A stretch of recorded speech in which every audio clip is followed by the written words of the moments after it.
Hi, Ayaya here. Let's read McElligott's Pool by Dr. Seuss.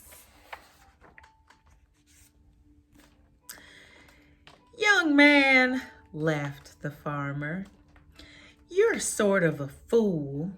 You'll never catch fish in McElligott's pool. The pool is too small, and you might as well know it. When people have junk, here's the place that they throw it. You might catch a boot, or you might catch a can. You might catch a bottle, but listen, young man. If you sat 50 years with your worms and your wishes, you'd grow a long beard long before you'd catch fishes.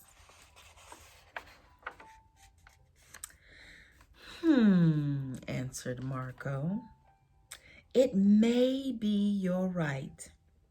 I've been here 3 hours without one single bite. There might be no fish, but again, well, there might.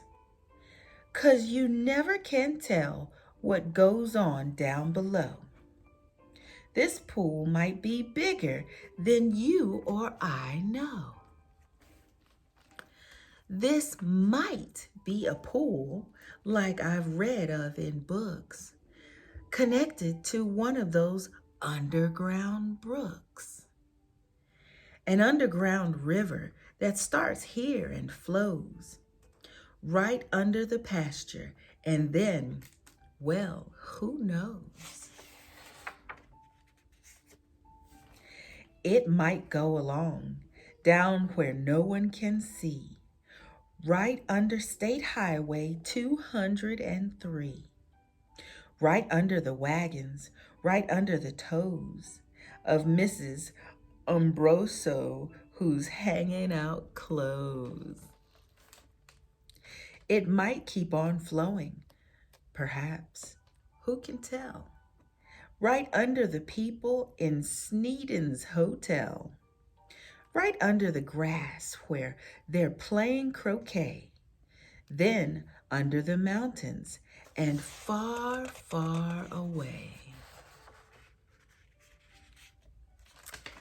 This might be a river. Now, mightn't it be? Connecting McElligott's pool with the sea. Then maybe some fish might be swimming toward me. If such a thing could be, they certainly would be. Some very smart fellow might point out the way to the place where I'm fishing. And that's why I say, if I wait long enough, if I'm patient and cool, who knows what I'll catch in McElligott's pool? I might catch a thin fish. I might catch a stout fish. I might catch a short fish or a long, long drawn out fish. Any kind, any shape, any color or size. I might catch some fish that would open your eyes. I won't be surprised if a dogfish appears, complete with a collar and long floppy ears, woofing along, and perhaps he might chase a whole lot of catfish right straight to this place. I might catch a fish with a pinwheel-like tail. I might catch a fish who has fins like a sail. I might catch some young fish, some high-jumping friskers. I might catch an old one with long flowing whiskers. I might catch a fish with a long curly nose.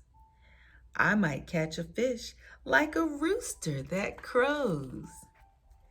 I might catch a fish with a checkerboard belly, or even a fish made of strawberry jelly. I might catch a seahorse. Now, might not now. I might catch a fish who is partly a cow.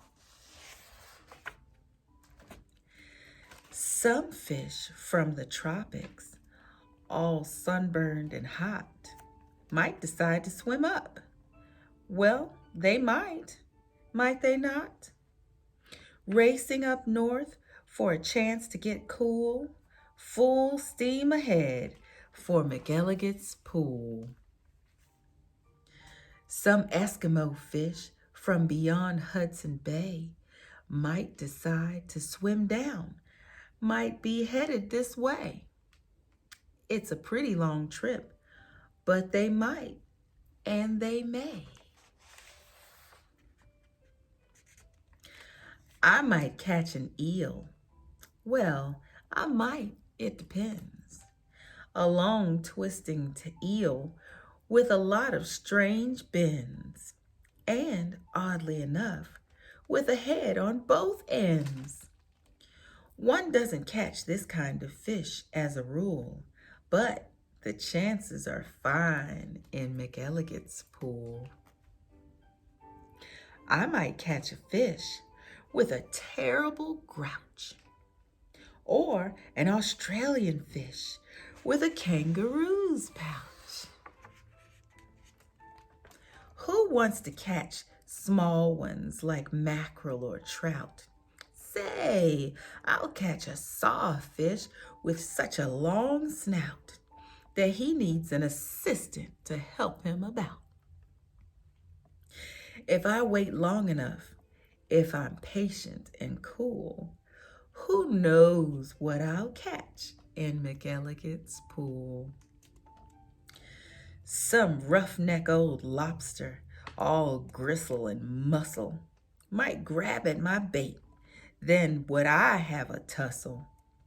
To land one so tough might take 2 or 3 hours, but the next might be easy, the kind that likes flowers.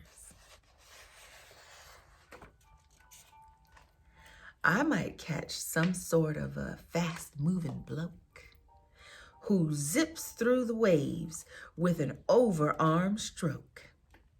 I might and I may, and that's really no joke. A fish even faster, a fish, if you please, who slides down the sides of strange islands on skis. He might ski on over and pay me a visit. That's not impossible, really now, is it? Some circus fish from an acrobat school, might stage a big show in McElligott's pool. Or I might catch a fish from a stranger place yet, from the world's highest river in far off Tibet, where the falls are so steep that it's dangerous to ride 'em. So the fish put up chutes and they float down beside 'em. From the world's deepest ocean, from way down below, from down in the mud where the deep divers go, from down in the mire and the muck and the murk, I might catch some fish who are all going glurk.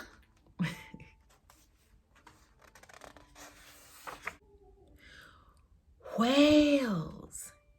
I'll catch whales. Yes, a whole herd of whales, all spouting their spouts and all thrashing their tails. I'll catch 50 whales. Then I'll stop for the day, 'cause there's nothing that's bigger than whales, so they say. Still, of course, it might be that there is something bigger, some sort of a kind of a thingamajigger. A fish that's so big, if you know what I mean, that he makes a whale look like a tiny sardine. Oh, the sea is so full of a number of fish. If a fellow is patient, he might get his wish. And that's why I think that I'm not such a fool when I sit here and fish in McElligott's pool. That was fun. Dr. Seuss is always so much fun to read. Okay, I hope you enjoyed it. All right. Ayaya out, and I will see you next book.